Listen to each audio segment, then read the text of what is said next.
Ladies and gentlemen, welcome back to the True Life Podcast. I hope everybody's having a beautiful day. I hope you got to wake up in the presence of somebody you love. I hope a little miracle happens today that you weren't even expecting. And I hope that the smile on your face becomes so big and you have a little bit of laughter in your heart that just makes you chuckle and nothing can get in your way. I got a great guest for you today, the one and only Jack Talcott. Live Without Fear. He's got his own platform, podcast, YouTube channel. He's got some very fascinating topics that I like to embrace and talk about too. We're going to get into a lot of those today, but he's a fellow traveler. If you listen to my podcast, and I think that you will resonate with a lot of the words and the ideas that he has. He's a great listener, a leader, and a speaker. He's also the host of his own platform, Live Without Fear. He's got some fascinating topics we're going to get into today, and I am going to meet him at the same point in time that you guys meet him, and you're going to get to see this relationship develop. That's what we got kind of beginning here. Jack, welcome to the podcast, my friend. Thanks for being here.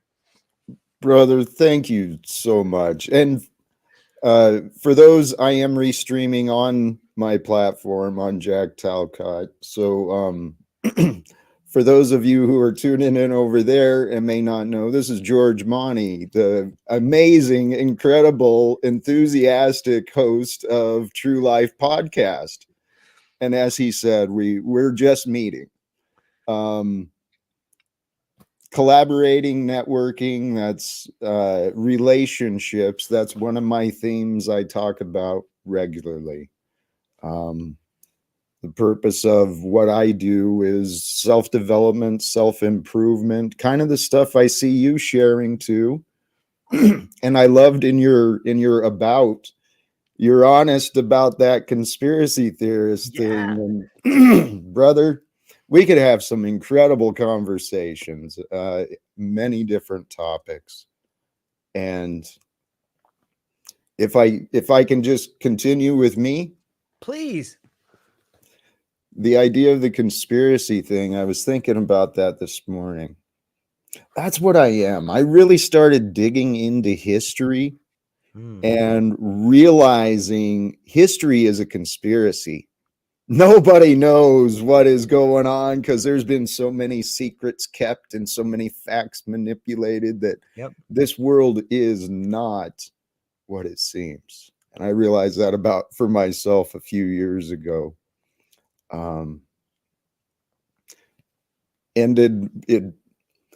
The changes in my life prompted me to go within and try and really reevaluate what is going on in this world. What do I care about? What is important to me?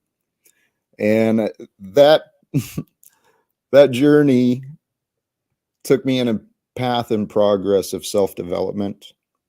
I felt incredible transformational changes within myself, so I know what is possible for others. Yeah. And so I got into the idea of becoming a life coach and public speaker a few years ago. I really started studying, developing my intelligence and education in that way. Not so much my experiences yet, but this is growth. This is a step in the direction. But my heart has long been an activist. I served in the military as a kid. I did a couple of enlistments with honor, only to later learn that those who I chose to dedicate myself to were not honorable. Meaning the corruptions in the governments and economics. Anyway, my purpose now is peace. I'm a proud member of Veterans for Peace, which is an organization for peace. Proud men and women who think like me. They helped open my eyes to what was true in our world, and peace. Peace is my purpose. And so I got into the self-development and the idea of trying to become, I wanted to become a motivational speaker, a voice of inspiration in the high schools and the colleges. I wanted to catch the youth and give them, some hope. And because I know if we can inspire enough people if enough people get inspired within themselves, ignite that passion and purpose, and find their direction to create a better world, man, when we all come together, it's going to be great, right? We're just going to be, we'll be living life with love like we're supposed to. So, Yeah, that's beautiful. I want to show all your listeners something here. Like, I agree with you wholeheartedly on the idea that history is all made up. And there was a great book a while back written by Francis Fukuyama, who was the he was the leader of Singapore. I'm going to call him a dick. He's kind of a dictator, but regardless, he was the leader of Singapore, and he wrote this book called The End of History. And you think about it like, wow, what does that mean, the end of history? Well, what he was talking about was this idea that, the government structure has been decided. But to me, that title, The End of History, reminds me of a book that all your listeners should check out. It's called right here. It's called Fiction, a History, Fiction or Science. It's by Anatoly Fomenko. And what really turned me onto this book, and I'm going to equate it with, I'm going to run this story, and you'll see how it combines with what you were talking about. In this book, a Russian mathematician tries to decipher there's this eclipse problem. It's called parameter D. And parameter D is this thing in mathematics that talks about this moon eclipse that failed to happen for like 700 years. And so mathematicians forever, and history as we know it, and people look at the stars like a clock. It's the most accurate clock in the world. We spin around our axis. We spin around the sun spins around the galaxy spins around the universe. It's the most precise clock that we have. It's the best identifier of time. And so Anatoly Fomenko looks back to this weird little thing in history where there wasn't this eclipse for 700 years. And he's like, how can that be? You're telling me that all of a sudden we have a measurement for all these eclipses, but it didn't happen in 700 years? That's an incredible anomaly. I would love to learn more about that. And so he starts digging in to parameter D. And the amount of stuff this guy finds out, he's like, well, son of a bitch, this is false. Well, son of a bitch, that's false. Hey, all this came from here. And he peels back this onion in a 5-volume set that is like, ladies and gentlemen, if you're looking at this, I hate to toot my own horn. I did a pretty good series on it. You should go into my podcast and check out History, Science, or Fiction #1. But if not, check out the book. It will blow your mind. History is bullshit. It's all made up. And if you need more proof than that, just think about if you asked someone from the South versus someone from the North about what happened in the Civil War, you would get 2 completely different stories. And imagine that you project that out 1,000 years, 100 years, even 10 years. The amount of stories you get is so different. And so when you said to me, God, I started looking at history and I realized it's bullshit, all of a sudden that triggers something inside of you like, wow, everything I've been taught is bullshit.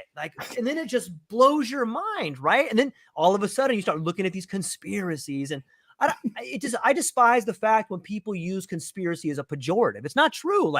It's not a bad word. It's 2 people getting together talking about things. If you need a prophet, go ask George Carlin. He'll tell you all about them. You know what I mean? But this idea of history is a good foundational marker, because when you begin to question history, you begin to question authority. And when you begin to question authority, you begin to blow on that ember that resides in you, that you light your own way. You make your own path. And that ember can become a flame. That ember can become something that lights the way to new relationships. It lights the way to finding your purpose in life, whether it's getting off of booze, whether it's getting off of porn, whether it's getting rid of the toxic people in your life. All of a sudden, this fire is like, boo, blowing out, and you can see clearly for the first time, man. So I think we're kindred spirits, Jack, and I love the idea that you're tackling fear, man. So that's a little bit about me and how I got going there. I think it kind of connects, man. What do you think? George, your freaking energy is just filling me with excitement and hope and inspiration. Yes, yes, yes, yes, man.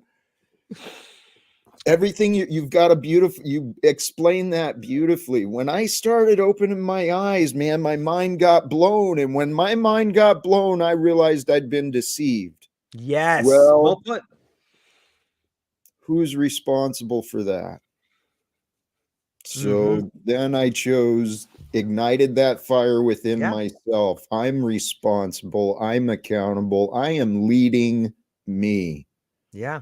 Well, by the time I made that choice, I did 2 enlistments in the military as a kid. The title of disabled vet got me a secure job at the Postal Service.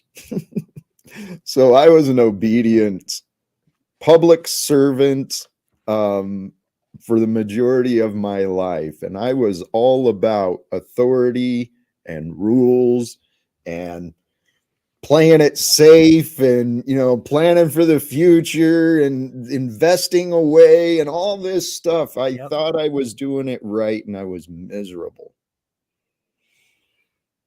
I was suicidal. I was an alcoholic, Yeah. battling depression and anxieties every day. I bounced back a little bit there, sorry. And then in 2018 was a transformative for me. That's when my story really begins. And to tie back to what we're saying regarding history and authority and conspiracies, my goal and my purpose is to find a way to end legal secrets. Because when humanity eliminates legal secrets, well, then the illusions of authority, they crumble away. And as soon as the illusions of authority crumble away, well, then the separations of money, they no longer have any influence or power, right? Yep. Because it doesn't matter. So we're here to change this world, my brother. I know that for sure because Yep. that's what my purpose is. And you and I are here right now, and we've got people listening to us as Yeah. well. So Yeah. they're with us too. Yep. Yeah. But I am Tao, Big Stank, Paul, Laporta, 6079 Smith. These are all incredible individuals. And look, it's something out there. It's not like it's my message or your message. It's all of our message. Everybody listening to this probably feels the exact same way. And it's amazing to me. Like, I think you touch on a topic that I would like you to address more, but it's this idea of fear, because nothing hits harder than fear. Fear will take you to the ground and it will pin you there and it will keep you there if you let it. Nothing hits harder than fear, but it's not about how hard you hit in life. It's about how hard you can get hit, get up, and keep moving. And I'll tell you, when you start facing those demons, when you start taking these small steps to stand up to authority, you grow in a way, like your spirit, your awareness grows in a way that becomes threatening to those very power structures. They don't want you around. All of a sudden, you realize that that thing you feared, it fears you, right? You're like, holy cow. Then you start changing everything in your mindset. For me, it was like, can I share a quick story with you, Jack, about Please, my please, transformation here? So I've been please. a UPS driver for 23 years. 23 years. My grandfather, Awesome. yeah, man. My grandfather, Marine, drove a tank. My dad, recon, Marine, hardcore Marines, right? Hoorah to this day. God rest my grandfather's soul. I grew up in this idea of like, look, you are the person, only you can do it. Damn, you get out there, quit your bitching. You're going to go fight. You're going to go do all these things. This is how it is. Respect, authority, boom, boom, boom. And so I did. I gave my life to this company, man. And I got out there every day, 14-hour days, hustling. And it was great in the beginning, man. I really felt as if I was giving back to the community. I was building relationships with people. But as I got older, I started having a family and I realized how much of this service I was doing for others was taken away from me, my relationships, my wife, my kid.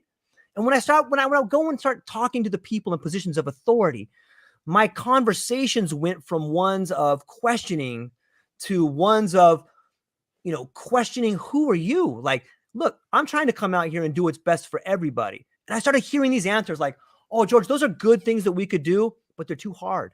And I started thinking, what kind of a fucking leader tells his people it's too hard? What kind of a fucking answer is that? Are you kidding me? Get the fuck out. Why am I listening to this person? You know what I mean? And then another one is, I don't know how to do that. And I remember just staring at these people like, I shit you not. I just had a recent conversation. I'm staring at them like, okay, let me break it down for you guys. Do you realize that you are the person that's in charge of everything here? And if your moral code says that it's too hard or you don't know how to do it, then you can't hold anybody below you responsible for anything. You get that? And they just fucking look at me like a deer in the headlights. What? And I'm okay. Okay, No, obviously, yeah. they just have to get the paycheck and go through the motions. You know, Yeah. brother, you and I, as I'm sitting here, you and I could be good friends, man. I I think think we we're could already have beginning it. some great conversation. Yes, it is beginning. And when you're talking, I've got some good friends who are not many, but there's a Yeah. couple of men I really like and respect who are still with UPS. Holy shit, that is a slave driving company, man. And there is some dedicated, hardworking, damn Dude, good men and women employed there. You it, know? unfucking believable the amount of work. If you're a UPS person, and I don't care if you're a manager or if you're, I don't care what side of the fence you're on. If you're working at UPS, you're doing the job of 3 people and no one there respects you and everybody hates their job. You know, it seems to me, in my opinion, like that's how it is. I passed Well, out in my truck, man. Like I passed out in my truck about 8 months ago. And I just remember having this flash, like, dude, I've been out here for fucking 14, excuse my cursing, man. I'm sorry. I've been out there for 14 hours today. I can't do it. I can't. It's 9 o'clock at night. I'm sick and tired of my wife and my kid going to bed without me around. I'm angry. I'm agitated. I'm not participating in my kids' homework. I'm not teaching. I'm not having a dinner table conversation. And the people that I'm doing this for, they don't care. They don't yep. care, man. Not Yep. one bit. You know, I've had conversations with them, like, dude, I passed out in my truck. And like, well, you didn't get everything delivered. And I'm like, dude, I passed out in my truck. Do you guys understand that you guys care? And they don't. Well, And it's no, fear. you should have taken better care of yourself so you didn't Yes. pass out in the truck. You should have been able to make it home before you passed out. So that's it. You should have been written up for that, I'm sure. Hey, the signs are obvious to They are. us. You and I were blessed. I assume you've escaped. I walked away. Like I see you later. And by walked away, I mean I was escorted out by 2 people. So yeah, Hey, I'm out of there. you discovered there's a greater purpose for you, Yeah. as have I. Yeah. And this is where I mean, we've been blessed. Many of our brothers and sisters throughout this land, throughout the world. Everyone is so confused because what I heard you describing, the military background, discipline and honor are highly regarded, which means a commitment, dedication, all of these honorable things, right? These are great things and attributes. But this society, through deception and manipulation, it's turned the good of many things. We live in the land of inversion. We got to wake up, recognize, and figure out, okay, what do we do now? I think we should find a way to end the wars. The way I see it, are you in America? Yeah, I'm in Hawaii. Oh, that's right. That's right. Aloha, brother. God bless. That's a land I've never visited there. And I've had opportunities, but if God wills, my hopes are to travel the world much in the future, because why wouldn't I? If I can find a way to tell you what, it doesn't have to be me, and you don't even have to give me the credit. Whoever finds a way to end secrets so our corporations and our governments no longer have different levels of knowledge. Whoever does that will go down in history as changing the world. So I think it's all of us, man. I think we're all playing a part in it. I want to be a big part. I do think I've humbled myself to the possibility, and that word, God has become a big part of my life. Yeah. Okay. And I think that's the time. I think that's where humanity's at. We're watching the crumbling of the economic systems. The corruption is becoming more visible. The conflicts are getting more heated. We need to start paying attention to what's going on. I think everything is happening for our individual and collective purposes, Yep. because I believe we've got a creator who loves us beyond our imaginations, right? Yeah, It just without a doubt. makes sense. Yeah. Yeah. And if that God wants us to live with abundance and peace and prosperity and success, well, we've been gifted with a lot of problems in the world from the past, Yeah. right? Imagine a future where humanity around the world, where debts were forgiven, wars were ended. Okay? Day of forgiveness. Boom. Wars end, debts are forgiven. We're going to collectively find a new way together. And if around the world, best practices, resources, new innovations, technologies, if all of these things were shared throughout, with organization and fairness, compassion, Right. if humanity came together, man, holy cows. It's I think happening, that's I what we're think. doing. Yes, I'm sorry to keep going. Sorry to Please, man, I speak love it. over. Not at all, man. It's I I love what you have to say, and I think it speaks volumes of your character, and I think it speaks what's on the minds of many other people. And I think that's what's happening. I when I look at let me ask you this question, Jack. Let's say let's just say that all these conspiracies people talk about are true. The worst of the worst, child molest, child trafficking, like you know, all of them. Like, let's say the horrible, disgusting habits of the people that we despise are all true. All of them, the worst ones. Would you be willing to forgive all of them? Let them go free if we could just move on and it would be guaranteed to never happen again. Give them a free pass, let everything go as long as it was guaranteed to never happen again.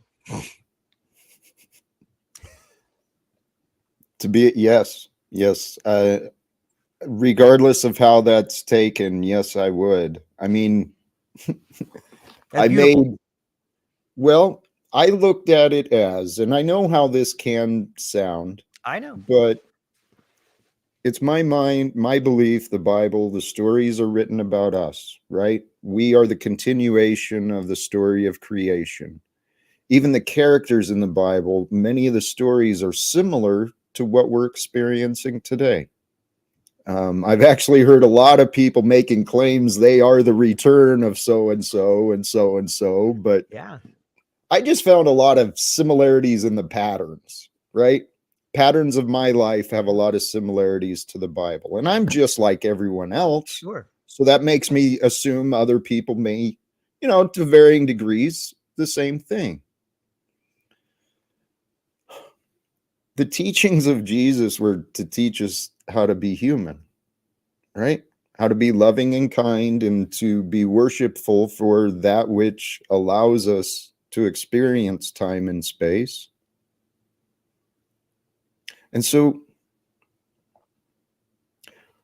when I started to think that maybe my life could be a retelling of the Jesus story, just in a quite different way, with the misunderstandings, the interrogations, punishments, persecutions, which again, many people have been through.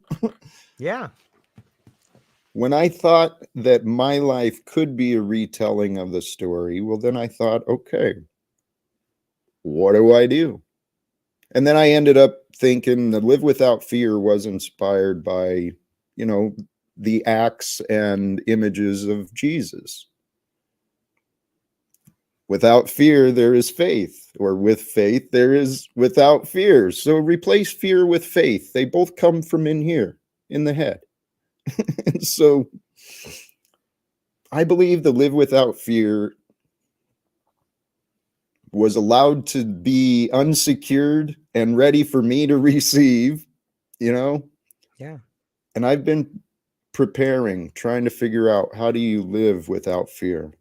How can Jack explain how to live without fear? How can Jack show others how to live without fear? My life has been pretty tame compared to many others as far as that's good. violence and dangers go. But I've been blessed with the opportunities and intentions, the awareness to really seek out my fears. And my experience has allowed me to discover a lot of fears I didn't know I had. Fears of attachment. That's the most common one that many people have. Each of us get attached to old jobs, old relationships, old ways of living. And we forget that to grow requires change, and we are here to grow.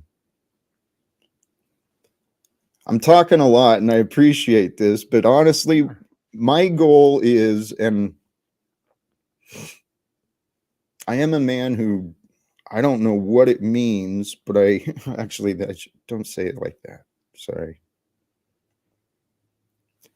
I believe the goals that I've been suggesting, trying to organize people together, use the clouds, right? Use the electronic clouds of telecommunications that we've got today.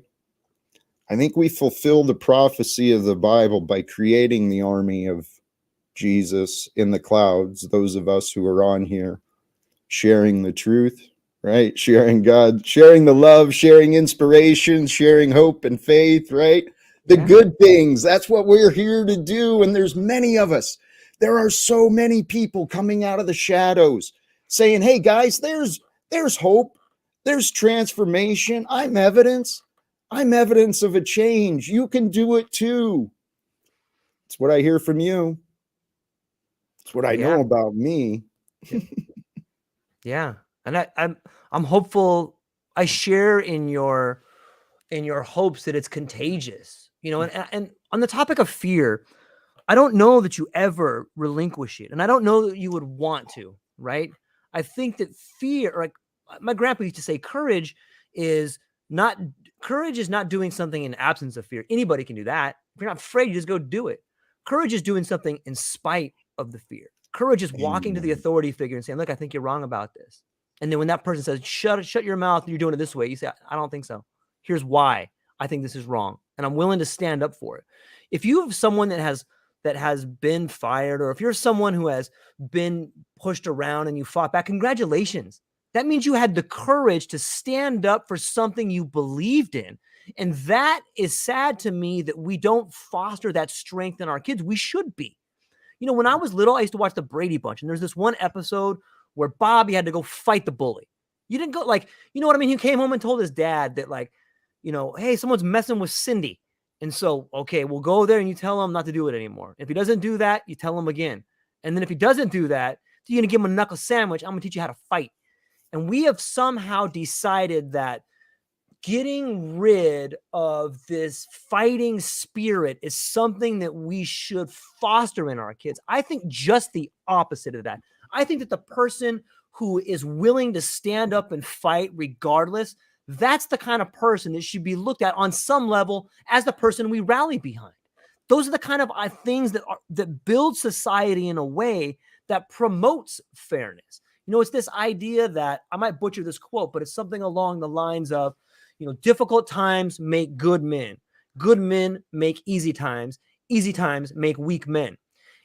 Yeah, he's got Big Stank. I love you, bro. You're right. The Brady Bunch, man. You learn everything you need to know from the Brady Bunch, man. But yeah, it's this idea with fear. And I love that your tagline is live without fear. That means you're constantly challenging yourself. You're constantly looking for things. And when you find fear, it becomes a magnet for you. I'm not saying you should go out and fight people or do horrible things, but that where there's fear, there's power. Amen. Where there's power, there is self-discovery. So fear is the first call to self-discovery. What do you fear? What are you afraid of? Why are you afraid of? Now, that might open some doors that are very difficult. And when you start really dissecting fear, you start seeing maybe it's not something George's afraid of. Maybe it's something George's dad was afraid of. Maybe it's something George's dad's dad was afraid of. And I'm going to tell everybody listening to this right now, once you begin to understand who you are, you see the generational trauma. You see that it's something that's affected your life forever. You see what Jack talks about, patterns. And here's why you should pick up this thing and run with it, is because if you don't face your biggest fear, you leave it for your kids to face. And there's nothing worse than that, man. Like, I know, my dad and I have these amazing discussions these days. And I'm like, Dad, why'd you do that? Oh, I did it for these reasons.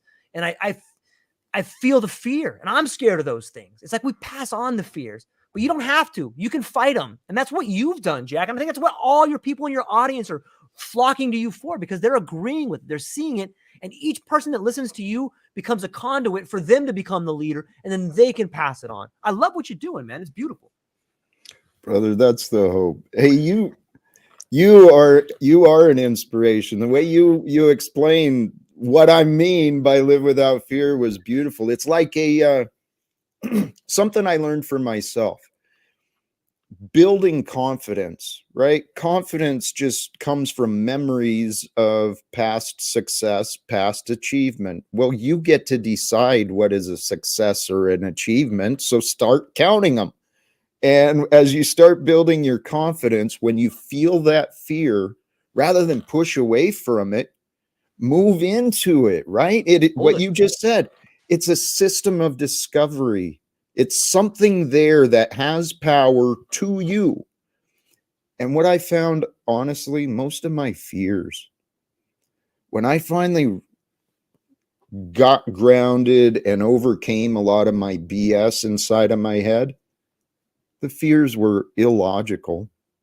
You know, there was little reason behind it, just my assumptions, my insecurities. And we don't need that. People get these prescriptions for anxiety and depression, and it's thought patterns. Yeah. It's patterns of thought. It's the unwillingness, and it's often the unknowing. People, man, I know how little I knew, and I thought I was smart. Okay. I still think I'm either, well, the future will tell if which is true. Am I genius or insane? Because it's still to be shown. I don't know. Actually, it's documented. You got proof. I got proof that I was judged by miseducated men. I will stand behind that statement. That's so funny. You know, I've been learning how to have fun in life. What I heard from you, what is taught people not to be leaders is conditioning children to obey. Yeah. There's a place for order, there's a place for rules, but it's the why. Why are there rules? Why is there order? That's what's important. And you touched on that too. It's the why. Yeah. The why is the meaning. Our human egos, our minds, we're so caught up on the what and the how. And we'll spend just hours thinking about what and how and who. Yep. But it's the why. It's the why that's important for each of us. And we get to determine, well, we determine the questions we ask, and we determine the answers we accept. And that's a humbling thing to consider, but it is. We've got perversion and immorality running running with a lot of power in this world. And I think the balance has been shifted, and it's time for a rightening, right? Or a correction. It's time for an evolution from that which was. Yeah. And brother, if I never in my life, I never thought I would end up publicly speaking about God. Right. Speaking about goals and the idea of world peace. Because I actually used to think more along the lines of Bill Gates and some of the others that we needed to like reduce the populations. Man, these guys. It's so crazy. The hubris. It's right in front of our faces too. It's like it is there. And this is what I've been here's where I'm at. Praise God, right? God is humbling. because I believe God is the power which allows us to learn, controls the information field that we're Right. existing in. And so we know God's power, God's work through the truth, through what is real. What is real is what is true. And I'm sorry, I'm losing it. I took us off. Not at all, man. The next thought is always the following thought. Well, when I start thinking about God, it gets complicated, but it's so simple. Oh, where I was going. God is simple. Everything is simple. It's Right. our human minds, our lack of knowledge, our lack of awareness lets us come to illogical conclusions, Mm. right? And so we get confused from a lack of knowledge, from a lack of perspective. So the truth, sorry for being so long-winded, the Not at all, truth man. is usually obvious. And Mm. what is obvious is usually pretty simple. And once I started really conditioning myself to the practice of no excuses, no blame, my life really became more simple. I lost my family and my career and my friends, and I lost everything I used to care about. But when I rid myself of excuses and blame, I accept full accountability and responsibility for everything I've done and everything I've experienced. With the faith, so accountability with the faith that God is working with us all and for me somehow. I got a clear conscience. I'm almost 50 years old. I have never felt better in my life, physically, mentally, spiritually. I didn't know being alive could feel good. For most of my life, I thought it was a pretty miserable experience. George, I think we're part of something big, and I'm trying to find ways to do it. I am genuinely.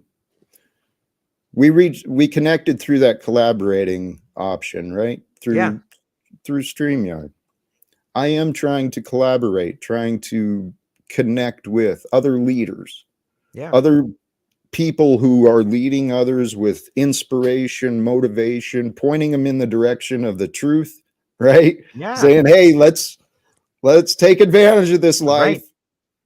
I want to connect with other leaders, and I think however we do it, we've got the tools, the knowledge, and the technology to connect together. Someone's got to know someone, and we can connect with people in authority. Maybe some people with abundance, some wealth may open up doors of communication for us. Because here's where we sit. I mean, the evidence is clear that the current and past structures of government and economics, they have clearly divided humanity as a whole, confused the entire species, and we collectively, the insanity is obvious. Insanity being the definition of people believing in things that are not real. It's not real. It's not, well, what is real is important, and what is important is real. And it's not important for young men and women to go off to wars. It's not important for, you know, fences to be built and people to be put in cages. We're confused, man. Humanity's insane. So what do we do?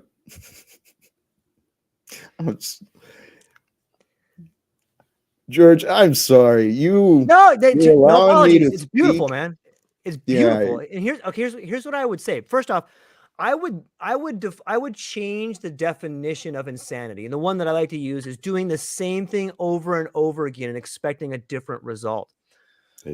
And Still applies.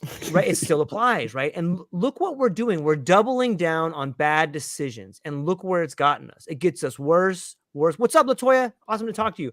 You know, it gets us into the situations we are today. And the pure absurdity of division that's happening.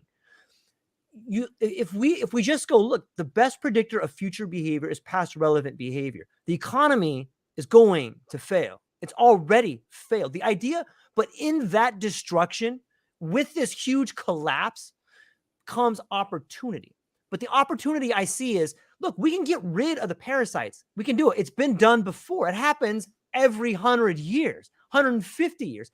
But is that the definition of insanity? Are we just going to clear the table and start over?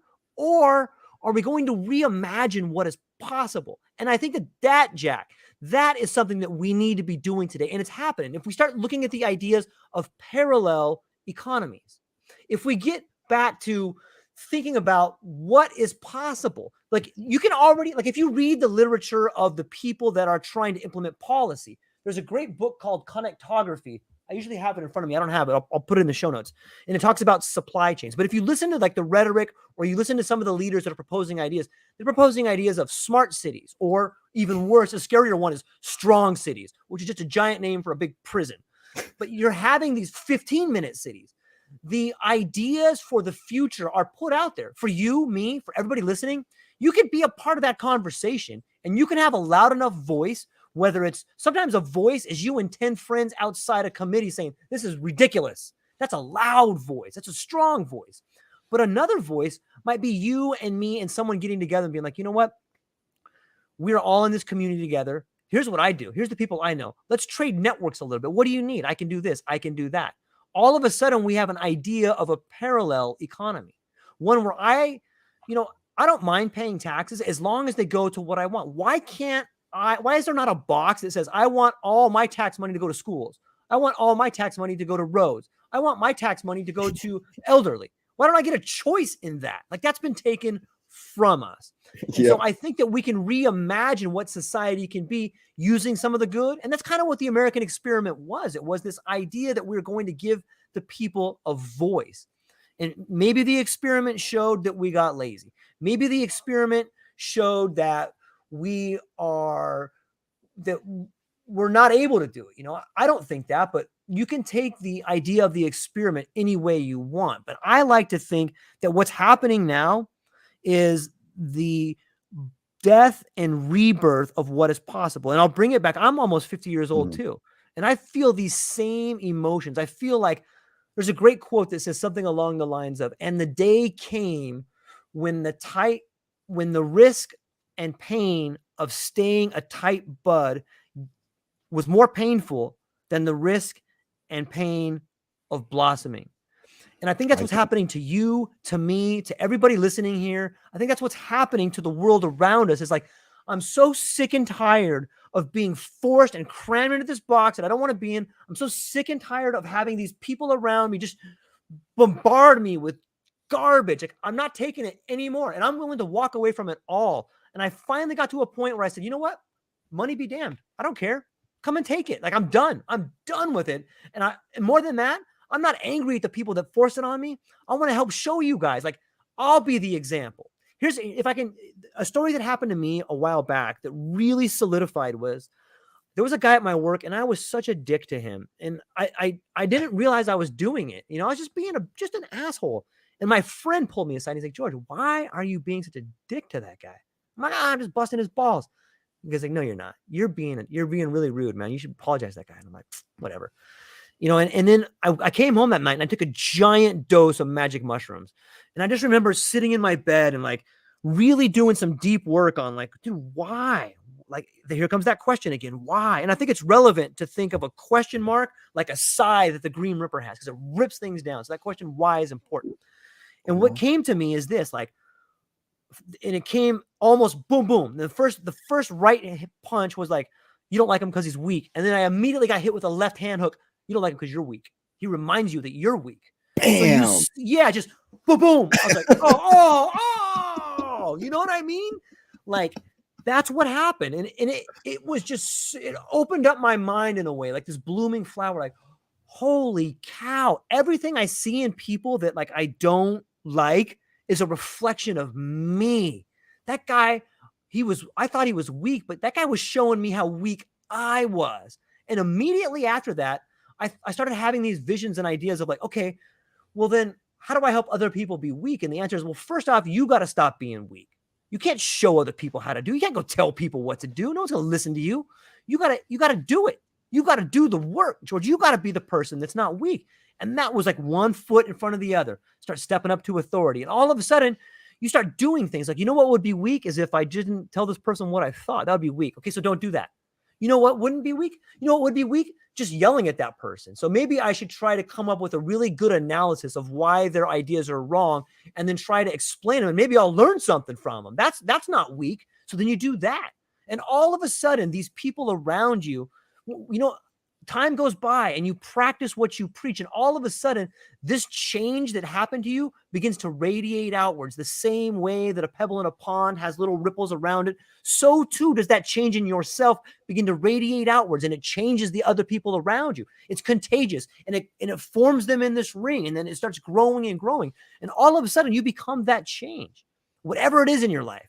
And so that was like one of the first things that happened to me. And maybe it's my age, maybe it happens to people in their 20s and their 30s, but I do think something's happening for people in this age range. And maybe it's happened for generations. Maybe we're going through a rite of passage, Jack. Maybe that this is something that everybody is going to come to in their life, and they can look to us for an example. Maybe we have a lot bigger responsibility than just being a couple guys up here talking. Maybe what we're doing is doing our best to show our truths so that other people can come on and we can learn from their truths, man.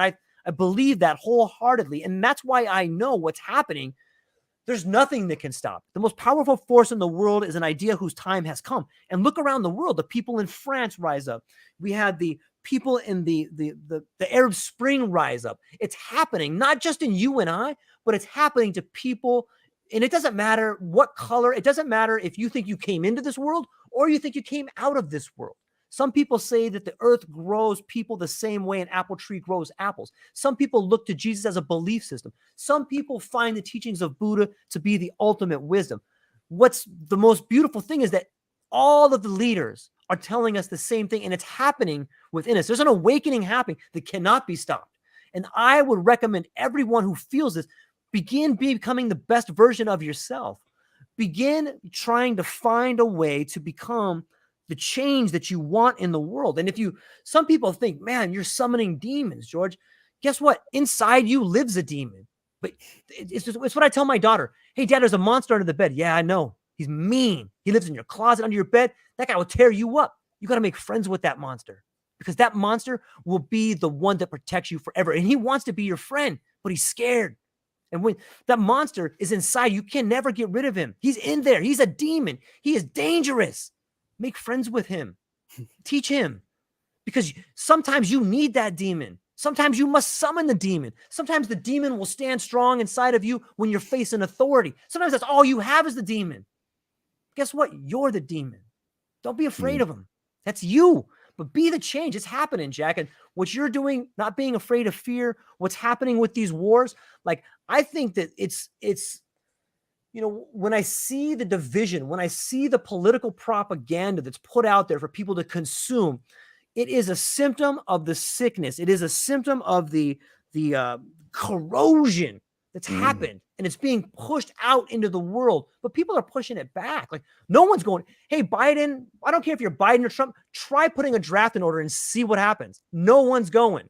No one is going to go fight for your bullshit wars that when it's all about resource extraction for the people at the very top, those people can go fuck themselves, dude. I'm sick of the bankers. I'm sick of the people in government, and I'm sick of the very people who want to step on everybody below them. And maybe sometimes that means me. Maybe sometimes that means looking at myself like, hey, I know a guy who's a banker. He's a pretty good guy. I guess what I'm saying is I'm sick of the corruption. And the only way to fight the bankers, the only way to fight the corruption, the only way to fight the oligarchs is to change yourself, man. That's the only way. We can't worry too much about them, but you and I can start up a whole new parallel economy. like we did today. We can start trading. We can start coming up. We can trade ideas, and ideas are currency. Ideas are way more powerful than any sort of money. What you and I speak, what you and I think, these are the words that can change the world. And it's not just you and I, man. It's everybody, man. So now it was my turn to ramble so much. I apologize, Jack. Brother, no, that is beautiful. Those are words of inspiration and experience. I mean, Yes. I'm seeing these are words coming from experience with you. And so anyone who's receiving those, receive these words as they're coming from experience, because it applies to all of us. We are here. What you're saying, I'm seeing, hearing, feeling there's an incredible shift in energy, right? And it's affecting all of us. This is like the time where I think those who are on the path of light and love, they're growing. Those who are in the path of darkness and deception, they're growing into their darkness and deception. I think that's why the shootings and the violence and all of this stuff is raising up, because I think this is collectively maybe the dark night of the soul that's happening in a grander scale at this time.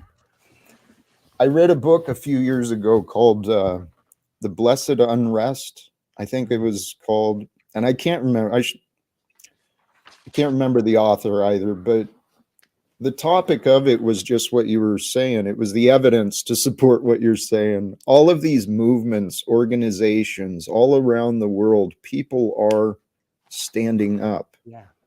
And so while we still have the insanity of the past, repeating the patterns of corruption or corporations moving in and destroying whatever, while we still have that going on, we've got more and more humans breaking free from the slave jobs, recognizing, hey, maybe my family and my quality of life is a little more important than that paycheck.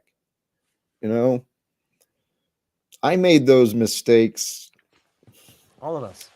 Well, I look forward to the day I can repair the mistakes I made with my son. And but I don't know. You know what? This life of ours, it's ours to create. And our first step of creation starts in the mind. And what I've realized is this society with the illusions of authority, when people have a belief in a fear of authority, their schedules are controlled, their priorities are chosen by other people, and then we're always living in fear of failing. We don't want to let the authority down. And, like with you, your job is serving the public, it's serving the people you care about. You've got a work ethic within you, and it gets taken advantage of by crappy bosses, right? Who don't care. And the thing is, these crappy bosses, they're people. They're people who are in denial about what is important. And, I think collectively,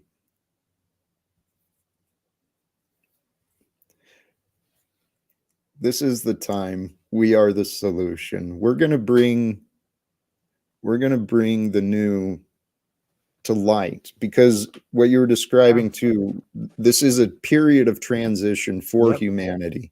I think it's pretty clear. And with the transition, there are agendas, right? We know there are agendas, and there are people working together to reduce our freedoms and offer minorities more power, more control. But if we're going to bring the solutions, I think citizens in this land of equality, I think we should be inviting ourselves to the table, coming into the boardrooms, scheduling of making, do it right, do it civilly, but get our faces and our answers in front of those who currently have the positions to make the changes.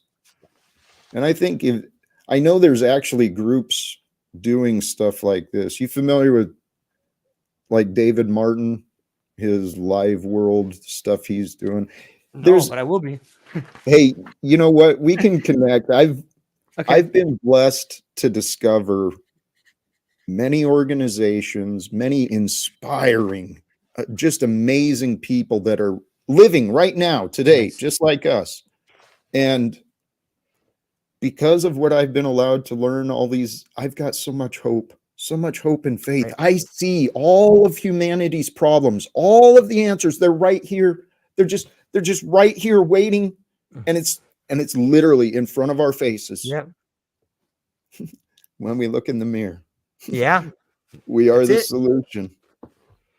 Becoming the best version of yourself is it's so powerful, and it's again, it's hard. It's so hard to break the conditioning. And I don't want to use that as an excuse, but it's really difficult. You've been conditioned your whole life to see things a certain way. And guess what? When you start breaking that condition, people don't like it. You make people feel uncomfortable and you lose people around you. And you're like, sometimes I wish, Jack, like I see, like I'm like, I wish I could do it. I wish that I could just shut my mouth and not do it. Like I don't go there all the time, but there was a part of me that was like, I can't, like, and maybe that's what it is. Maybe everybody has to get to their own point where like, I cannot do it anymore. I don't care how much money you give me. I don't care how pretty she is. I don't care. I don't care. It's too much. And I'm not going to do it anymore. I cannot do it. Part of my soul is dying every day I come here. I can't do it. Like, and I think that is the change that happens. And slow at first and then all at once. Here you are. Here I am. Here's the people around me. Here's the people that have influenced us. And here we are influencing other people. And right behind them is everyone they're influencing. I think it's happening. Like if we look at what we're talking about, there's giants that came before us. And now it's our turn to go through, there's that famous quote in the Bible that says it's easier for a rich man to go through the eye of the needle than to get into heaven. And I heard a translation of that was that there was a passageway to Bethlehem they called the eye of the needle. And the rich men had these giant camels and they could never get through the eye of the needle, but like, I think that it's this idea of the eye of the needle, like slow at first and then all at once. And that's this awakening that's happening. I agree wholeheartedly that the best way we can find our way out of this is for all of us to self-actualize and find out who we are. What do we love about us? What are your strengths? What are your weaknesses? Start asking those kind of questions. And I really believe the world will unfold in front of you when you're ready. Hey, amen, brother. What you were saying there, a couple of the things you said, the transformation, the individual transformation, as one does, it does spread, right? It's a contagion, change. Yes. And well, I said this the other day, monkey see, monkey do. That's the way humans learn very well. Right. We learn through imitation. Now, the downside to that, though, when one sees someone changing, what happened with me is everyone else they preferred their comfort of the past rather than being inspired by what I was doing. And so they felt safer by pushing me out of their lives. My story, it was for a purpose, for my development. I know that. But for people who, you do, just be aware.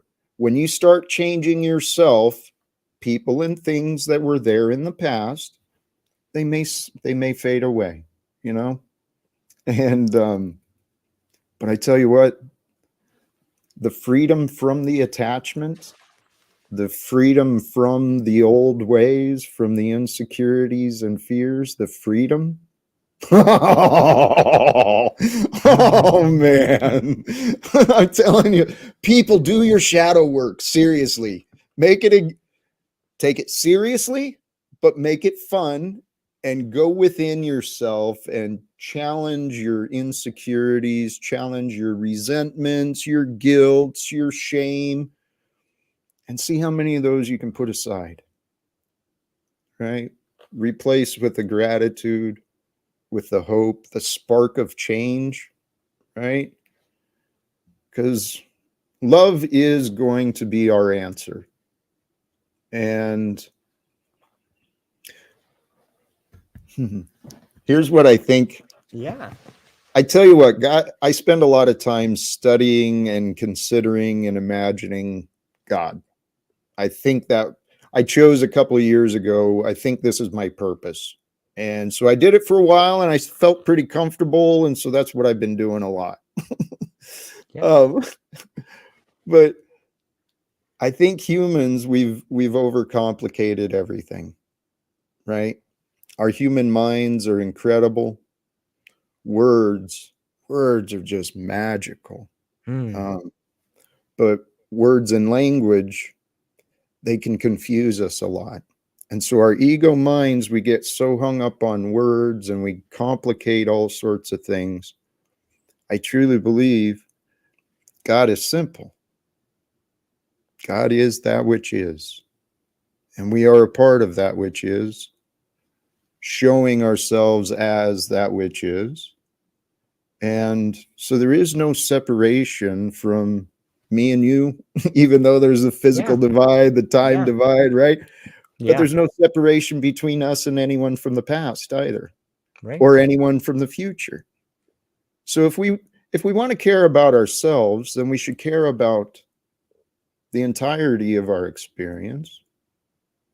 And if we're going to care, we don't want to put ourselves in a place of worry because of our care, but we want to have that gratitude, right? If we can have gratitude for the entire experience, all of the past, if we can have gratitude for the things we don't know, right? I challenged a friend with this just yesterday or the day before. Can you be grateful for that which you do not know?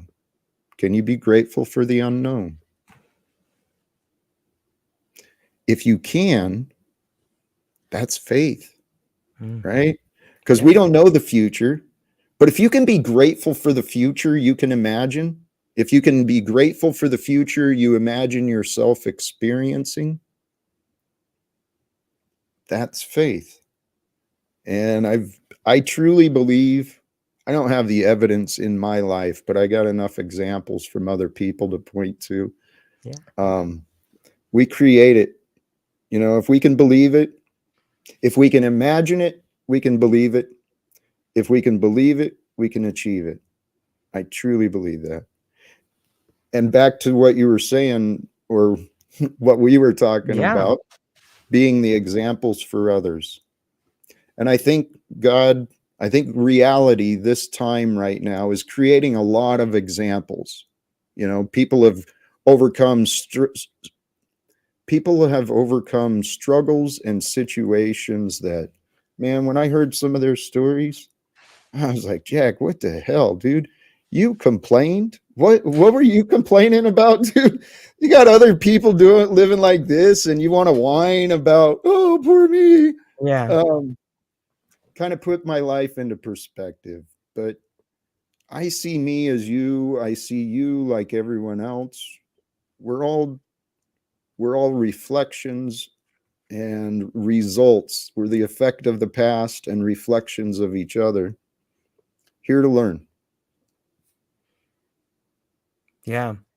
It's interesting when and correct me if I'm wrong, but it seems to me that your reflections on God allow you to see yourself and your place in the world different. Is that true? It probably does. Um, well, it's the idea and the concept of Mm. self-development, ascension, right? Mm-hmm. Raising your focal point of thought beyond just the physical limitations and trying to consider your experience more from the spiritual, from the Mm. essence Yeah. aspect rather than the form. And I found what I have found really simple Yeah. for me, right? We've got Eckhart Tolle and all these Mm-hmm. people teaching presence and the Zen philosophies, the of the Tao. All that he is teaching you to settle your mind and to be grounded right now. So if I recognize we live in a duality, time and space, and my form takes up space within time, this time and space is my experience, and the body, here, where I'm trying to get to, make yourself one with time, not the body, not with the relationship, not with the job. You're one with the moment. And so if all I am is one with the moment, which is that's all I am. Yeah. I mean, this morning and last year, those are memories. The stories from history, those are stories. You're a story. I'm a story. We're creating and living stories today. Yeah. Yeah. We don't know how it's going to end or when it's going to end. So why are we so friggin' worried about pleasing the boss, getting the mortgage, what the hell are we doing? We're not here to work. We're not here to survive. We are here to live. I love it. I spent a long time just surviving and it sucked. Yeah. And admittedly, my past, I've got a more clear image today of the privileges, the color of my skin has allowed me where I live. And then I recognize I live in America compared to other places. Holy cows, man. Yeah. To see the news and to see that human beings are living in such primitive and minimalistic.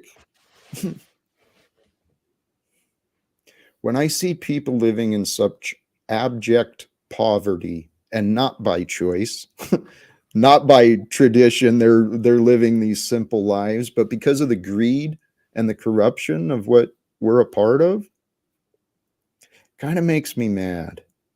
I don't like being mad anymore. So Yeah. I couldn't agree more. It's very interesting to try to see yourself from a third person point of view, or just see where you fit into this world. And when you see the way, it's also quite interesting to see someone that you have been told lives in a third world country and they have a giant smile on their face, and you start thinking to yourself, like, that person, even though everything around me tells me that they're living a horrible life, they seem pretty happy to me. It's kind of interesting to try to square that. Dude, it's embarrassing to admit, but my life is a lesson. I remember driving myself on my way to work, miserable, hungover from the night before, going to a job I absolutely hated. And I remember seeing an adult, couple of adults younger than me, young adults, happy. And they were in the poor neighborhood and they were obviously poor. And I was like, what the fuck are you happy about? I reacted to someone else's happiness because I was lying. I was not happy, but I was telling myself I was, because I was happy just like the other people I knew. They were lying too. Don't trust people. People who are listening, don't trust people. Well, that's not true. People are fascinating. Ask yourself why. People should ask themselves why they feel a certain way. Like, when you're lying to yourself, and the truth is, when people are lying to you, if you're aware of it, you're like, yeah, I don't think so. Everybody gets that feeling sometimes, like, I think this guy's bullshitting. It's probably because you're bullshitting yourself. Hey, what I've learned to be true is that the problem of society is people have been conditioned to ignore their feelings, to put their feelings aside, so they can get that job done. They can go please the boss. They can meet the schedule. So this conditioning of obedience with rewards and punishments, it conditions and grows our selfish nature, which is insane. We're not here to be self-serving. We're here to serve others. And I'm sorry, I took us completely off of what you were saying, didn't I? No, this is where the conversation was supposed to go.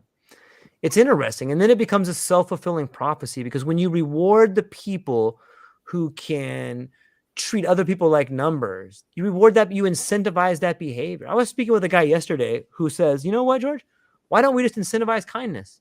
Why don't we have like a team of peace police that go out and write citations? And by citations, they give you $20 to go get money at the coffee shop for doing something nice. And I was like, why don't we incentivize kindness? Like, we don't. We incentivize everything but that. Well, kindness weakens competition. And in order to have the disparity, the wealth disparity, we've got to have a society that's conditioned for competition. See, and competition, especially with strict obedience, rewards and punishment and competition, well, that creates profitable wars. So we couldn't change that. We gotta enhance the competitive nature of people. Hey, I got it. Axis Rat Blood. I see you in the chat. What is I don't know what this ST now is, but George, just so you're aware, this Axis Rat Blood is a very interesting character that I've seen. I don't know if we've really interacted much, but I'm stoked to meet everybody there. What's that?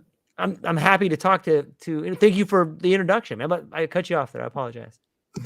No, it's just in this experience, dude, there's been a lot of people that come into my life, like, especially now that I'm getting into social media, but people are weird, man. Yeah.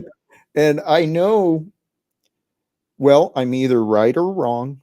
I'm either genius or insane, but I trust God is with me. I'm not lying to manipulate or deceive anybody. My intentions are pure. My efforts are truly selfless. I do hope for more for myself in the future, but I am selfless. And the point is, if that's true, if I am a kind and generous, loving, spiritual man of God and peace, dude, if you go back over the last 7 months, you could look around and see how many people like to talk about me and badmouth me and make fun of me, and it is just hilarious. And so that's where I was questioning Axis Rat Blood. I didn't mean to go so long. Not at all. Don't know the intentions. And Axis, yeah, go ahead. This is your platform, so I don't know if I should engage or not, but Axis, your claim your God isn't with you today is ludicrous and foolish, and you're deceiving only yourself. You obviously have a misunderstanding of the God who I know. So I love you, brother, and I'd be happy to discuss your spiritual beliefs and thoughts. But any efforts you want to put against me, God bless you, brother. Yeah, it's well said. It seems to me that people see in us whatever they want to see in us. Something like, I'm not sure. You know what I mean? Like they see. It's free will. It's free will. And I can explain this in so many ways, but the evidence proves that when we are dishonest, there's like mechanisms set up within us. Right. We are designed this way. The truth is sensed. It's one of our senses. It's the feeling that we know, we develop. And so truth is known from within us.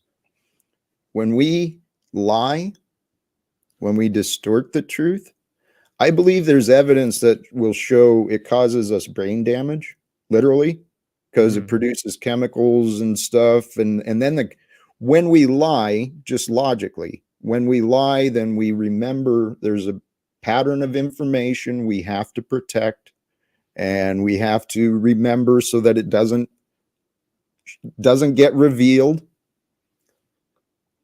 while we're thinking of the past lies, we miss what's happening right in front of us. And so the theory I have is that we have free will, we share the consciousness and within the mind of God, and we each have our own purpose, which is guided by our spirit. But I believe when we lie, when we push our excuses and blame, they make us impure. They push us away from what is true. And what is true is now. Okay, so when we have lies and unresolved things in our heads, we're literally keeping our consciousness separated from reality because we're not living in the moment. We're living in our head. And I'm telling you, I believe it's all perfectly designed. And I don't know if this could be proven for this stuff to work, but logically it makes sense too. If we knowingly lie, we believe what we say, and you believe in a lie, well, that is delusional. We live in a world where people think governments and money are more important than life and living. It's pretty obvious, right? I gotta think for is that sounds like something that you used to believe. I know for a fact, well, here, to simplify it again, I It's see awesome. I love God, it. I see God as the truth. Yeah. We live in an infinite um, information field, a field of energy and information with the technology. This is actually what I was going to try and get into later today. Yeah. Um, we've got these amazing biological technology, our human bodies, right? Yeah. And it's not, oh, that's what I wrote. We don't, it's not necessarily we're experiencing here. What we experience is the body, and then the body is experiencing life. And so if you kind of separate yourself from the body, kind of bring it back to what we were talking Right. about too, bringing yourself beyond just the body into the experience, because the experience, it's all sensed through our sight, ear, it's all interpretations of varying frequencies, varying energies, right? Sound Yeah. or light or Mm-hmm. the chemicals of flavor. Yep.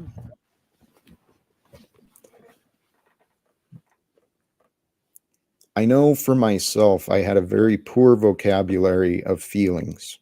Mm. I couldn't describe my feelings. I was conditioned to ignore my feelings. My feelings were not important. Well, senses are felt.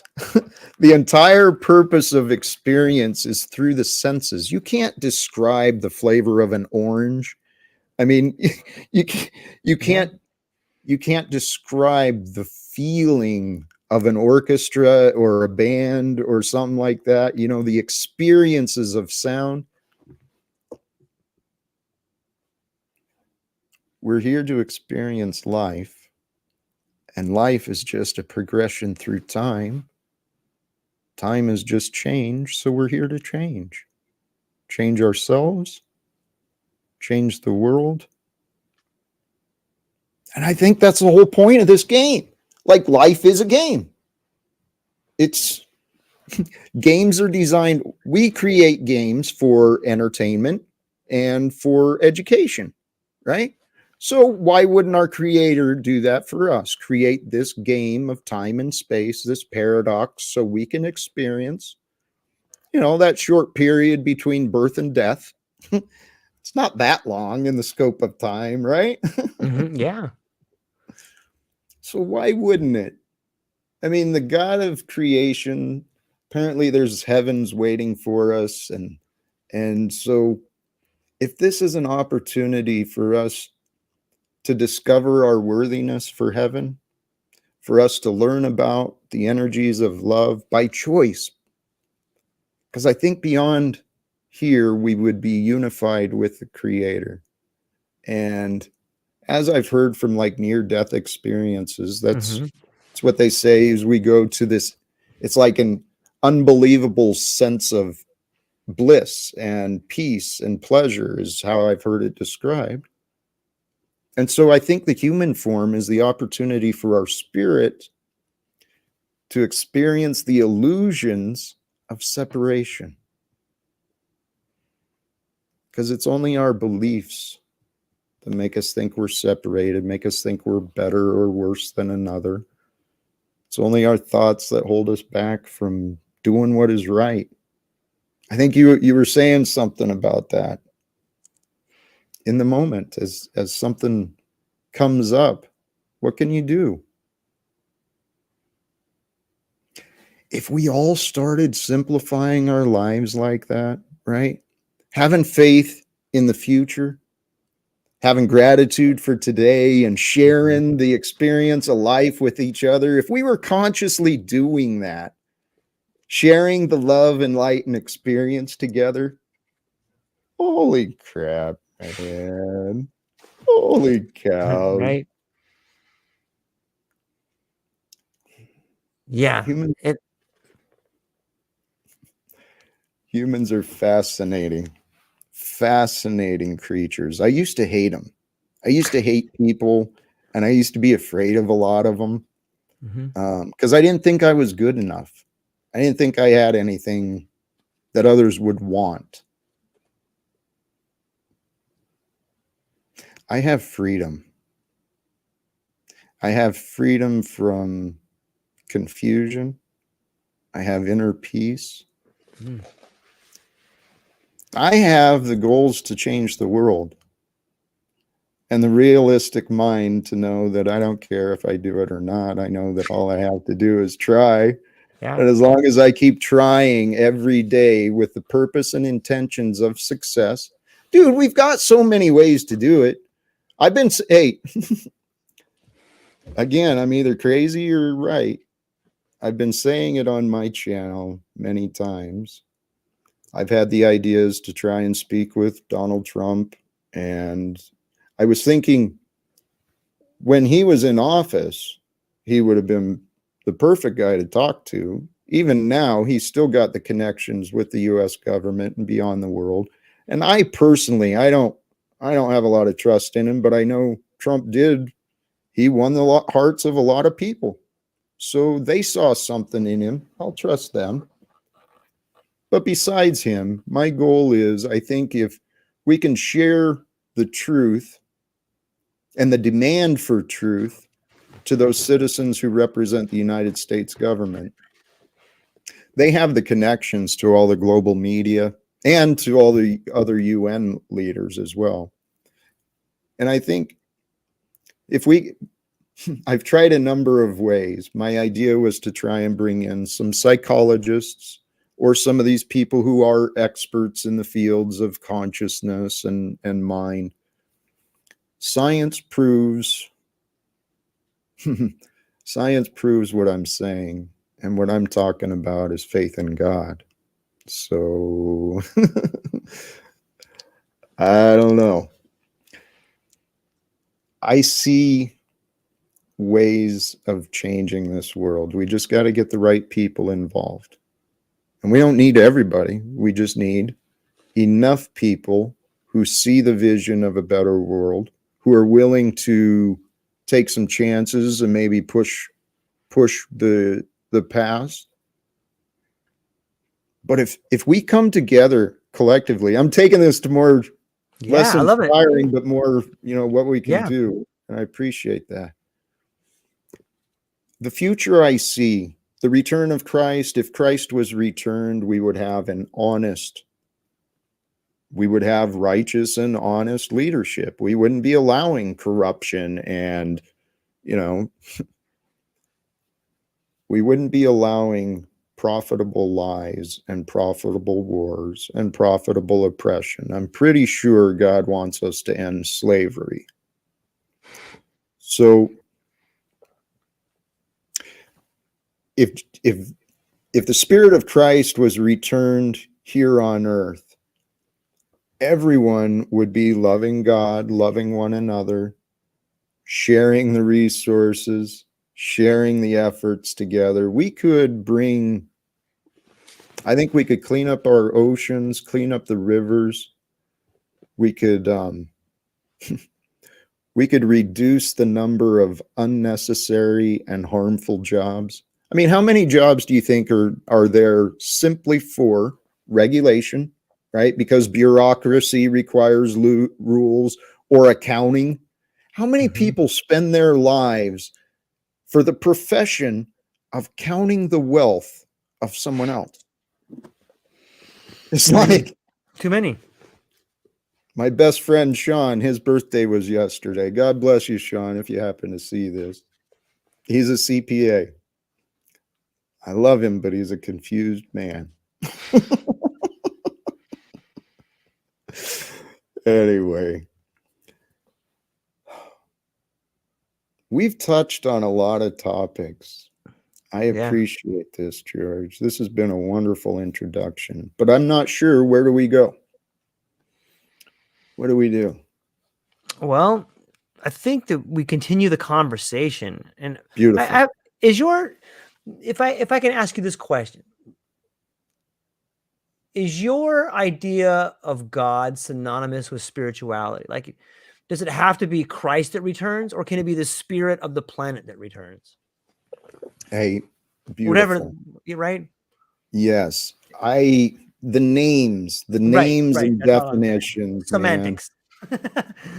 Here, to me, God is the truth.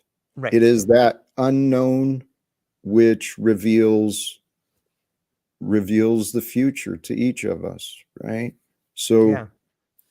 God is the unknown that reveals that which may be known.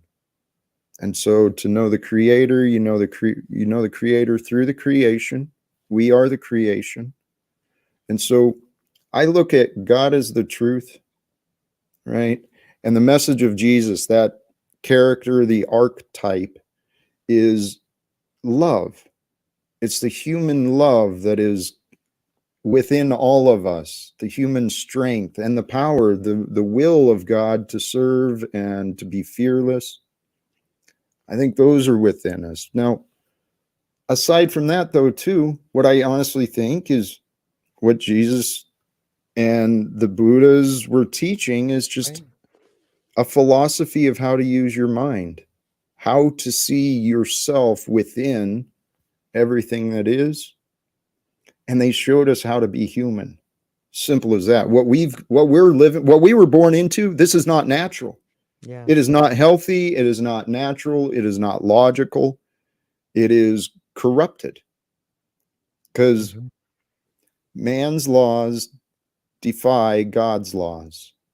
I believe God's law is love because love and truth, they are inseparable. But picture this too in the story of God and Jesus's dedication end up he's murdered by the police state of the time, right? Yeah. The Totally. obedient employees flogged him and murdered him.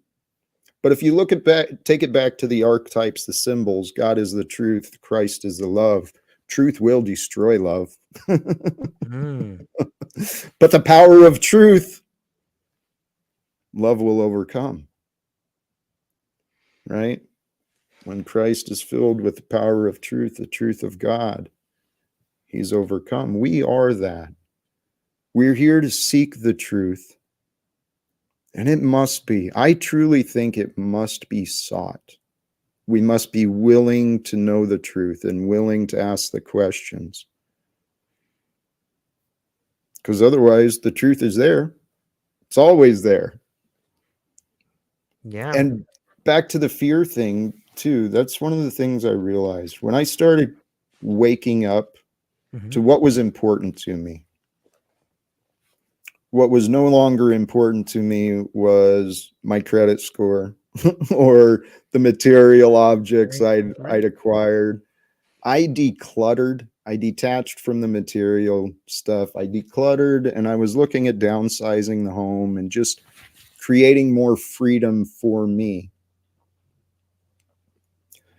As I continued doing that, I started getting more and more clarity of what is important to me.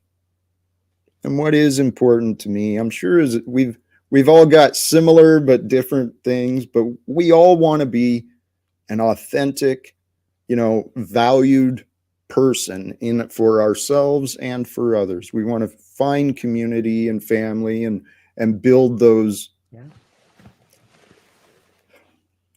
We're all here to live fulfilling lives and to discover who we might become, because we don't know. I don't know what I could become. I sure don't know what you might become, you know? So here we are. We're all amazing, magnificent beings of creation. We got Yeah. opposable thumbs, and we got all the stuff we need to get her done. and Yeah. we've Totally. and we've created get her done.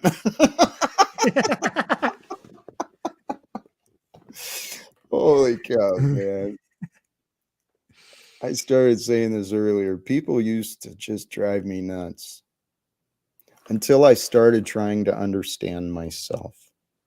And when I realized maybe I was better than I used to tell myself, maybe I was worthy of more love, more than what I allowed.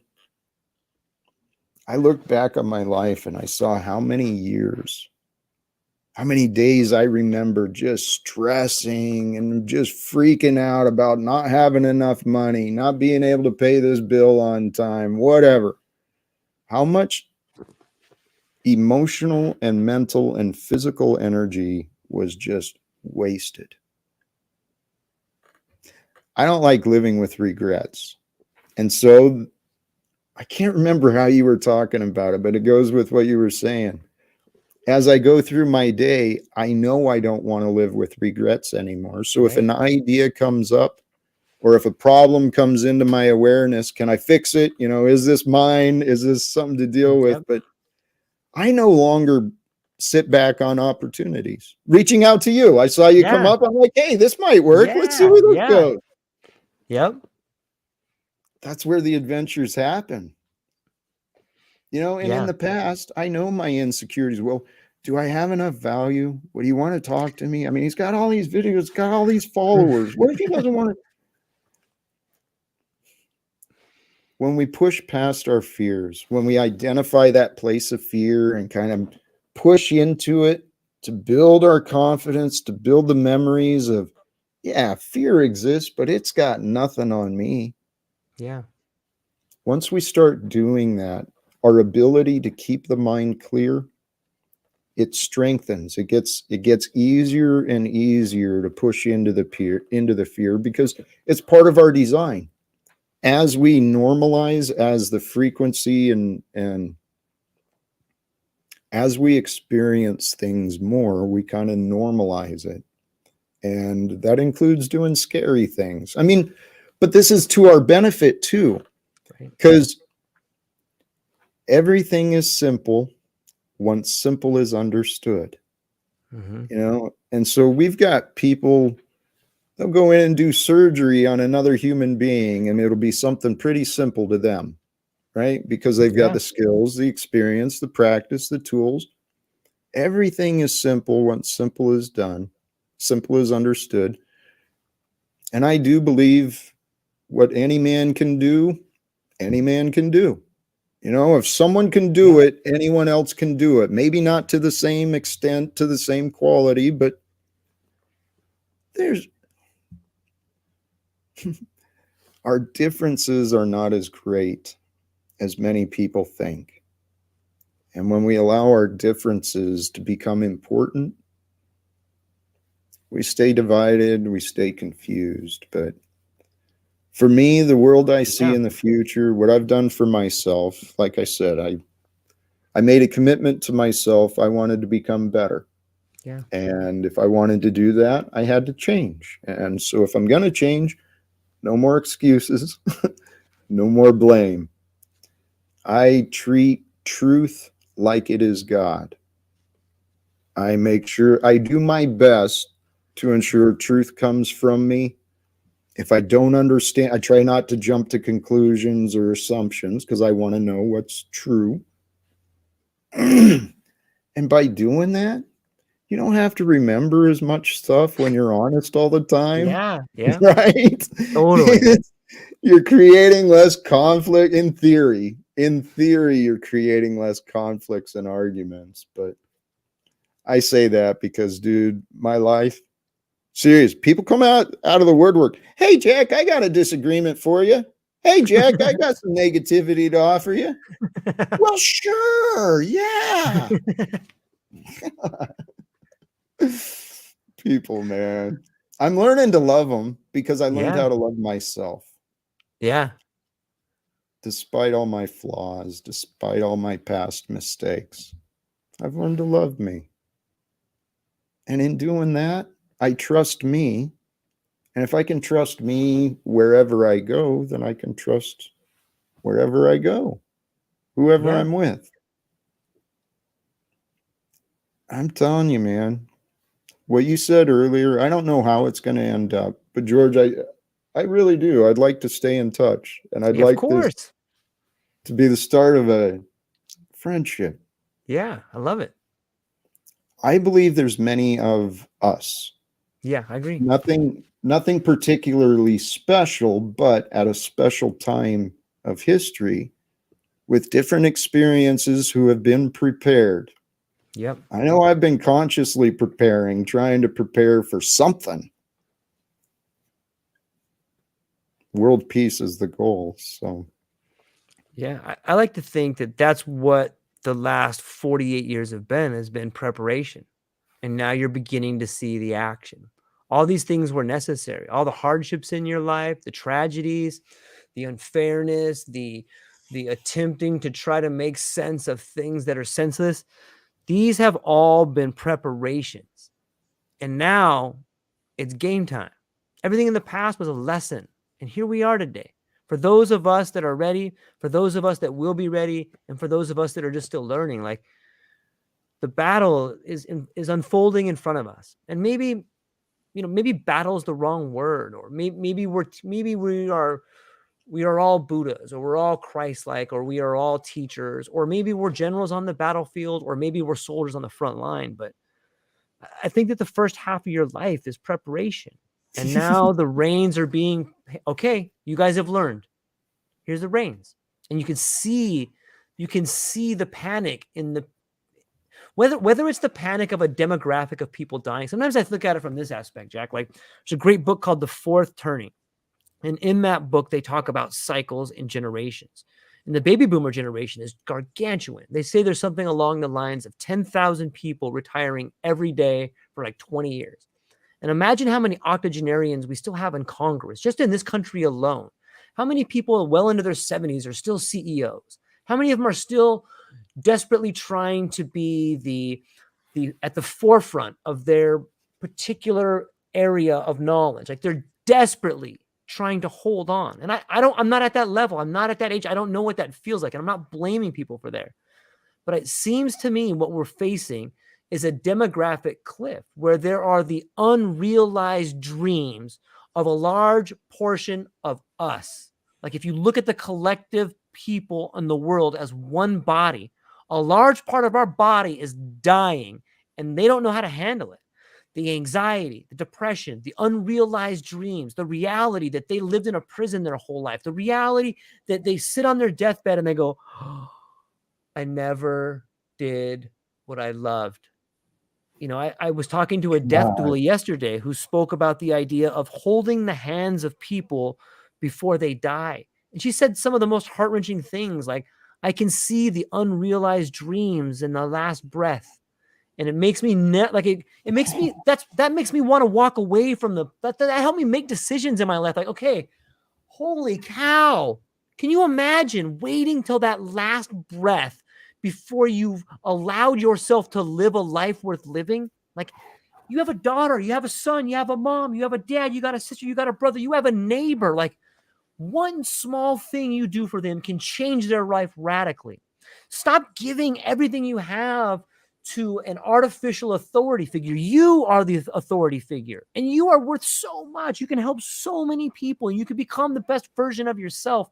And in doing so, set an example for everyone to come after you. Don't wait to be that. And I think that's a lot of what we're going through. If you look at whether it's Putin or Trump or Biden, like, who are these leaders? Like, these, thank you for your service, all of you. Thank you. Pass the torch. Don't you have grandkids to teach? Don't you have things to Amen. do? Like, let it go. I'll give you one more awesome story that I heard, and this one really resonates with me. It's called the coconut monkey trap. And in Southeast Asia, there was this little village that was being terrorized by these little crazy monkeys. And they would go in there and they would storm the little village at night, and they would just ransack it. They're pretty tough, these little critters. They would go in. Sometimes they take children. And so the villagers, in order to figure this out, they tried wiping them out. They tried doing all these things, but they developed this really incredible strategy that speaks to the idea of human behavior, much like monkey behavior. And what they did is they took a coconut, and on one side they drilled like a small hole, and they put a U-bolt in there. And they took a really thick chain on that U-bolt in the coconut, and they tied it to like a really fat concrete foundation. And then they opened on the other side of the coconut, they put a little hole, hollowed it out, and they put some really sweet sticky rice. And they put like 40 of them right around the outside of the village. And what happened is the monkeys came in and they smelled the sweet rice inside that little coconut. And so they would put their little hand in the hole like this to get it in there, and they would reach the rice and they try to pull it out. Because they had a fist, they couldn't pull it out of that damn hole. And it was so secure they couldn't break the coconut. And when the villagers woke up in the morning, they saw these damn monkeys with their hand like this, and they killed them. But the moral of the story is, all you got to do to be free is to let go. That's it. You know what I mean? Just got to let go. It's easier said than done. I get it. I've been through it. I'm still going through it, but begin the process and know that all you got to do is let go, man. And there's freedom on the other side. The best way out is through. Amen. That letting go, that's such a strong lesson. And that's what, honestly,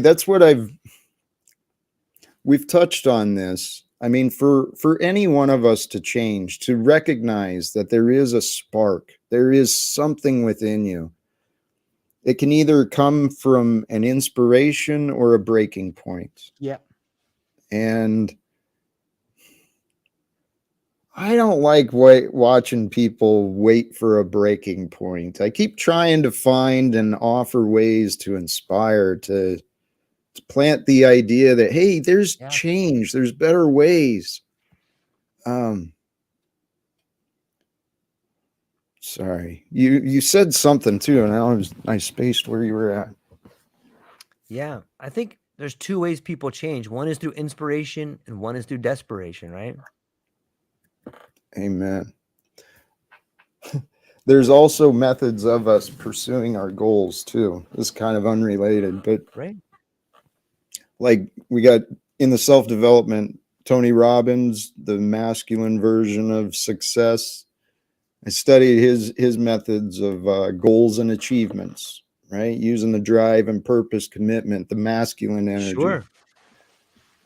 I personally, balance more with the feminine aspects of desire. Use desire for inspiration and allow yourself to be pulled into the future instead of pushed. But both ways work, and there's a balance and a purpose to all of them. The important thing is convincing yourself you can change, allowing yourself that little self-talk.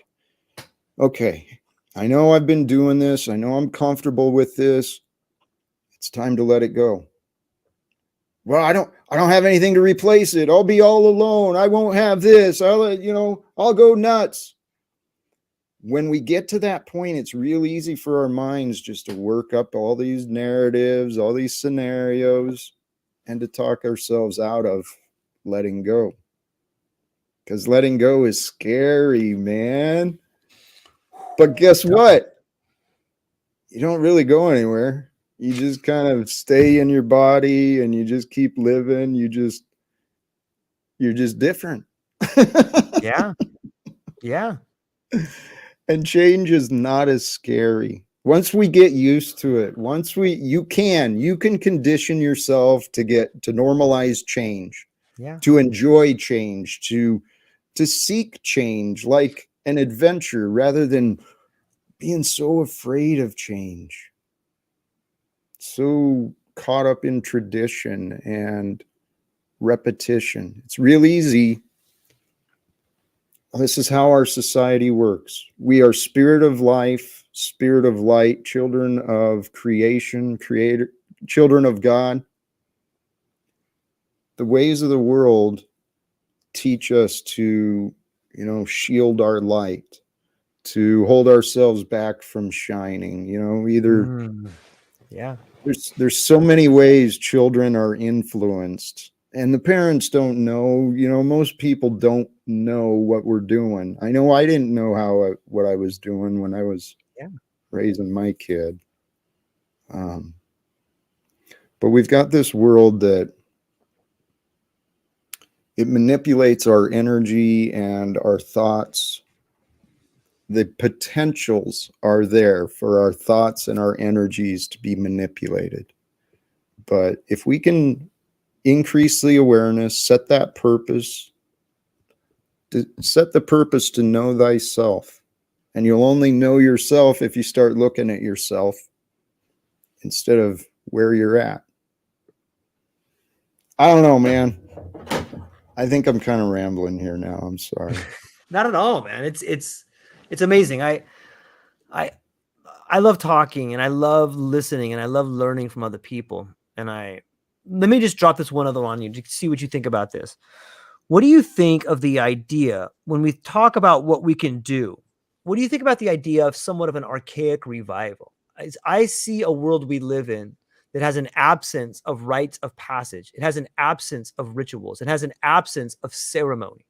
And there's echoes of it. There's the bar mitzvah. There's the quinceañera. There's these real faint echoes for certain ethnic groups or certain genders. But you know, why not a coming of age spirituality ceremony for someone at the age of 16, maybe 12? Maybe they sit on the top of a mountain in a church and they begin to understand what is possible. They begin to understand and they form a relationship with imagination. Like, these are the Mm, things that I think could fundamentally change the way we see the world. And it comes from the education and it comes from having the courage to let go of these ideas that were once good, but now enslave us.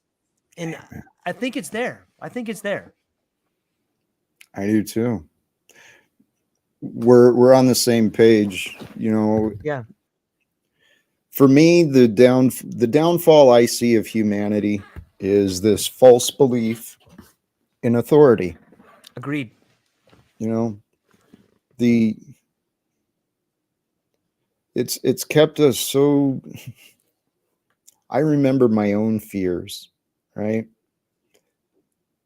Grew up in a very strict and sometimes punishing household, and then time in the military, and then so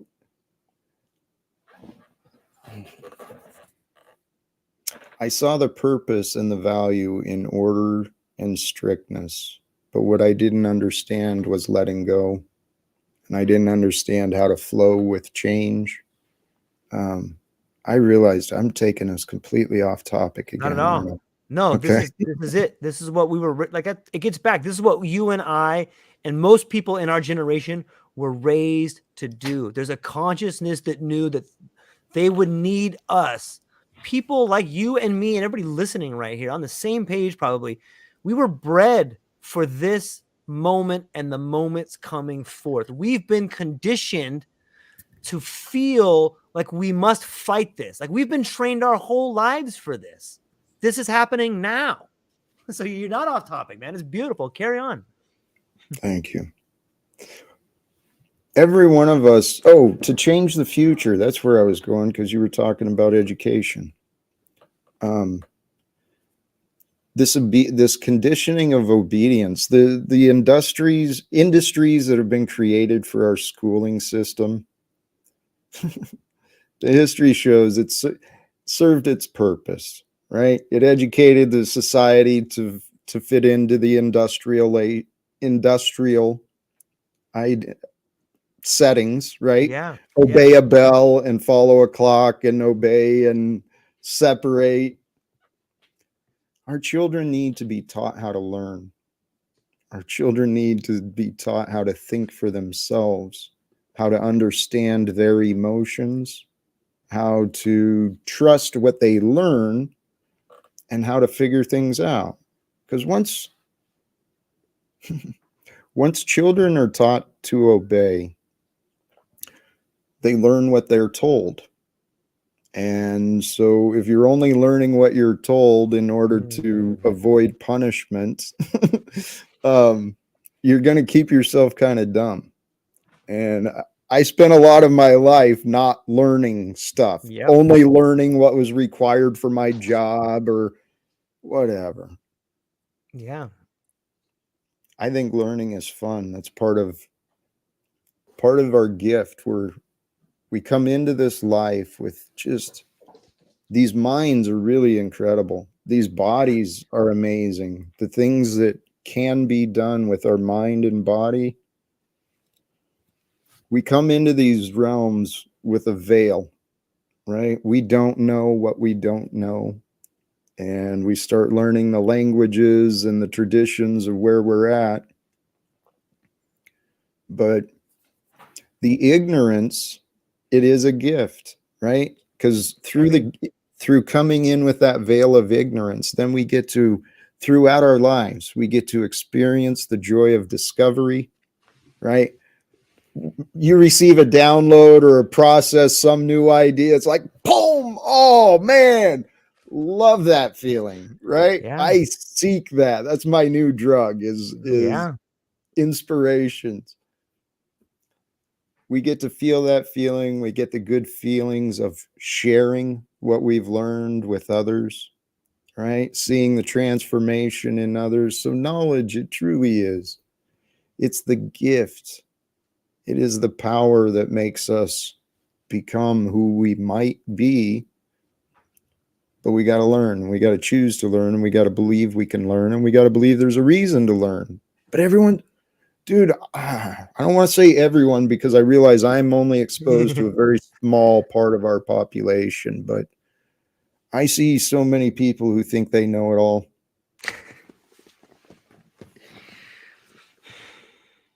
And people believe them. Other people believe them. And it's like, no, they don't know. They're not right. They're not true. No, they said it. They're right. Oh, okay. All right. Well, sorry, I'm talking to myself, remembering these interactions. Yeah. Yeah. It's interesting to think about that particular aspect of truth. And if I have a clear, strong voice and I say it with authority, then it's true. You know what I mean? So many people believe that.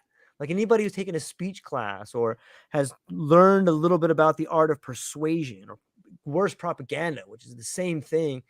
There's really simple techniques that you can do that can plug you into someone else's brain. And it comes back to this idea of, you said, of conditioning. You know, the school system that we live in is based off Pavlovian dogs. There was a guy that blew a whistle and trained dogs to salivate when they heard a bell to ring.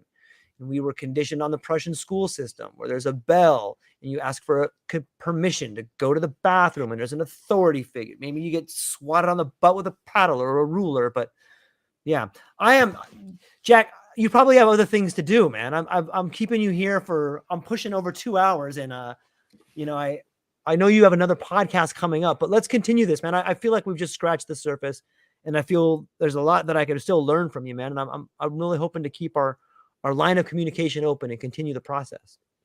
I'm hoping so as well. And actually, you're right. I haven't posted it yet, scheduled it yet, but in about 2.5 hours, I'm intending to do my own stream too Right, on my right. channel. Which, by the way, I do the open panel, and depending on who shows up, it can sometimes be entertaining and antagonistic, and sometimes it Yeah. can be very enlightening, and it's always an experience, and you are absolutely welcome. Your energy, brother, it is contagious. I'm taking Yeah. some of it with me, okay? Please. Yeah. I would love to be to come on the panel. My for me, I pick up my daughter at a certain time, and then it's like, okay, we're gonna do this thing, you know. So if there's a break in that particular thing, and there will be at some point in time when the schedule changes. But yeah, I appreciate the invitation. I'll definitely take you up on it. And I'm really thankful for the kind words, and I'm thankful for the lessons, and I'm looking forward to further conversations. And thank you to every one of Jack's listeners that hung out with me. For all your listeners, I'm gonna put a link. I'm gonna post a link in your chat later today with a Dropbox file of like a bunch of free audiobooks that people can just go there, download them. I promise, if you're listening to this, if you're a friend of Jack's, go to that Dropbox link. I'll put it in the chat, and you'll love them. They're really awesome books, and I think thank you for showing up today. I really appreciate it. Hey, brother, blessings. Thank you. And if you don't make it today, you and whoever tunes in, you're welcome to join. Nice. I am going to bounce though from here. Yep. Okay. All right, my Are we friend. good? Yeah, we're We good. will stay in touch. Yep. God bless and thank you. Yep. Aloha, everyone. Peace.